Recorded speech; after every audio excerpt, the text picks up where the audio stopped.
News, सच जरूरी है। नमस्कार दर्शकों, ये है एमएनएस न्यूज नेटवर्क और आप देख रहे हैं एमएनएस न्यूज टीवी। मैं हूं आपके साथ प्राची। तो आइए देखते हैं आज की कुछ खास खबरें। एक नजर डालते हैं आज की हेडलाइंस की ओर। स्वामी प्रसाद मौर्य के बयान पर संपा में फूट, बगावत में उतरे नेता, कहा बीजेपी के इशारे पर कर रहे हैं काम। क्या ओम प्रकाश राजभर को मिला है राम मंदिर प्राण प्रतिष्ठा समारोह का निमंत्रण? बीजेपी सांसद को महिला ने दौड़ाया, संपा का दबाव, वीडियो वायरल, कहा जितने गलत काम हो सकते हैं वो सब करते हैं। आइए देखते हैं खबरें विस्तार से। स्वामी प्रसाद मौर्य के बयान पर संपा में फूट, बगावत में उतरे नेता, कहा बीजेपी के इशारे पर कर रहे हैं काम। समाजवादी पार्टी नेता स्वामी प्रसाद मौर्य ने एक बार फिर विवादी बयान दिया है। संपा नेता पर अखिलेश यादव की चेतावनी का कोई असर नहीं हुआ। अब स्वामी प्रसाद मौर्य ने कहा है कि हिंदू कोई धर्म नहीं है, ये एक धोखा है। इसके बयान पर संपा नेताओं की प्रतिक्रिया आ रही है। पार्टी प्रवर्तक आईपी सिंह ने रिएक्शन दिया है।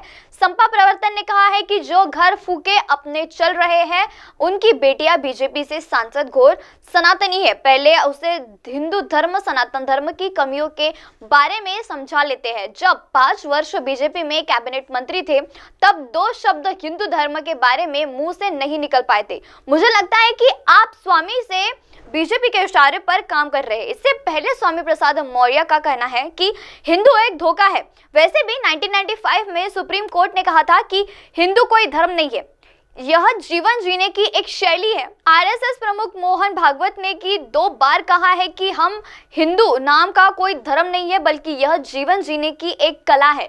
प्रधानमंत्री नरेंद्र मोदी ने भी कहा है कि हिंदू धर्म कोई धर्म नहीं है। जब ये लोग ऐसे बयान देते हैं तो भावनाएं अज्ञात नहीं होती, लेकिन अगर यही बात स्वामी प्रसाद मौर्य कहते हैं तो पूरे देश में भूचाल मच जाता है। हालांकि संपा नेता ने इस विवाद बयानों पर अखिलेश यादव के चेतावनी दी थी। अब उन्होंने कहा कि वह किसी भी धर्म और जाति को लेकर कोई भी टिप्पणी नहीं करेंगे। ऐसी चीजों पर पार्टी कोनुश अंगाएंगी, वैसे ही जैसी चीज को रोकने के लिए बताई जाती है। बता दें कि इससे पहले भी रामचरितमानस को लेकर स्वामी प्रसाद मौर्य ने विवाद बनाया था। उसकी बेटी संगमिश्रा मौर्य अभी बीजेपी के टिकट पर बयादू से सांसद में है। आइए बढ़ते अगली खबर की ओर।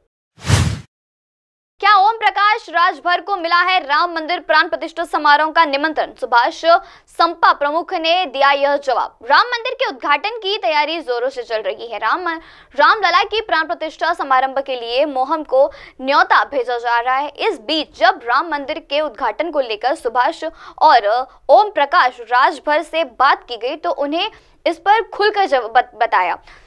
सुभाष संपा नेताओं ने ये बताया कि उन्हें प्राण प्रतिष्ठा समारोह का न्योता अभी तक नहीं मिला है। सुभाष संपा प्रमुख और एनडीए के सहयोगी ओम प्रकाश राजभर से जब यह सवाल किया गया कि क्या उन्हें राम मंदिर के प्राण प्रतिष्ठा समारंभ की न्योता आई है, तो उन्होंने कहा कि न्योता हमारे दफ्तर में आ गया होगा, सूचना हमें मिली थी। वही विपक्षी दलों द्वारा नेताओं ने इंतजार किया जाने के सवाल पर उन्होंने कहा कि विपक्षी दलों के जो नेता निमंत्रण का इंतजार कर रहे हैं उन्हें भी मिल जाना चाहिए। और फिर इसमें इंतजार करने की क्या बात होगी, मंदिर में पूजा करने के लिए निमंत्रण की जरूरत नहीं होती, वैसे ही जाना चाहिए। और प्रकाश राजभर ने जब डीएमके नेता दनियादीन मायन के यूपी बिहार को लेकर दिए गए बयान के सवाल पर उन्होंने कहा कि उन्हें ये पता चला कि यूपी और बिहार को लोग की पूरा देश चलाता है और पूरे देश की जितनी भी फैक्ट्री है वो भी चलाते हैं। अगर ये लोग काम करना बंद कर देते हैं तो खाने के बिना लोग मरने लगेंगे। बोलना आसान है और करना कठिन होता है। यूपी बिहार की तुलना तमिलनाडु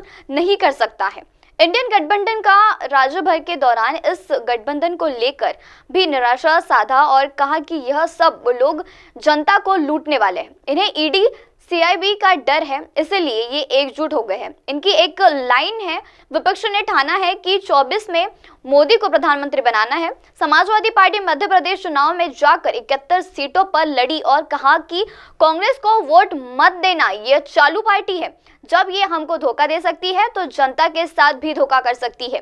तो संपा वहां क्या कर सकती थी? भाजपा को जितना जिता रही थी। जेडीयू ने राजस्थान में क्या किया? ये सब लोग एकजुट में होकर क्यों नहीं लड़ सकते? आइए बढ़ते अगली खबर की ओर।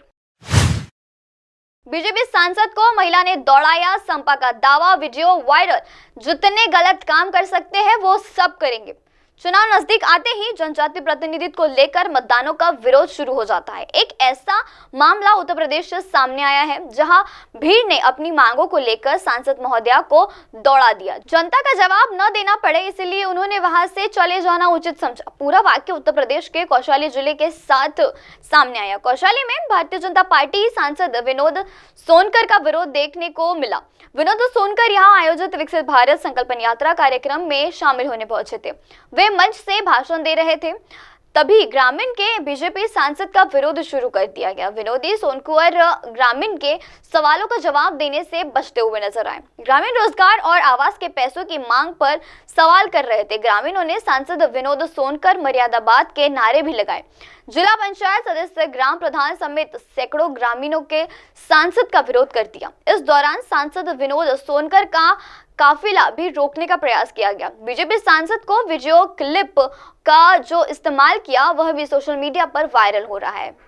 समाजवादी पार्टी की तरफ से ये एक्शन अकाउंट एक वीडियो पोस्ट करते हुए लिखा कि कौशल्या से बीजेपी सांसद विनोद सोनकर को महिलाओं ने दौड़ लिया और जमकर बेइज्जती की। ये वही सांसद महोदया है जो संसद की एथिक्स कमेटी के चैंपियन भी है और इन्हीं की संस्कृति पर सांसद महुआ मोइत्रे की लोकसभा सदस्यता समाप्त हुई थी। महिलाओं के प्रति इन सांसदों महोदय की बेहद अश्लील और गलत सोच है तथा इन्हें बीजेपी की सत्ता को अहंकार कर दिया है तथा ये जितने गलत काम कर सकते हैं वो सब करते हैं। बुलडोजर और एनकाउंटर तथा पुलिस और सत्ता का दुरुपयोग करने वाले बीजेपी यह जान ले कि ये ऐसा हथियार है जो आज किसी के हाथ है और कल किसी और के हाथ होगा। जनता जब उतरेंगी तो घमंड, धन और बल सब कुछ एक झटके में उतार देंगी और सजा तो सजा, साथ में झांकियां भी निकलेंगी। अब आप हमारे न्यूज चैनल को अपने मोबाइल ऐप पर भी देख सकते हैं। मोबाइल ऐप पर देखने के लिए प्ले स्टोर से MNS news TV app download करें।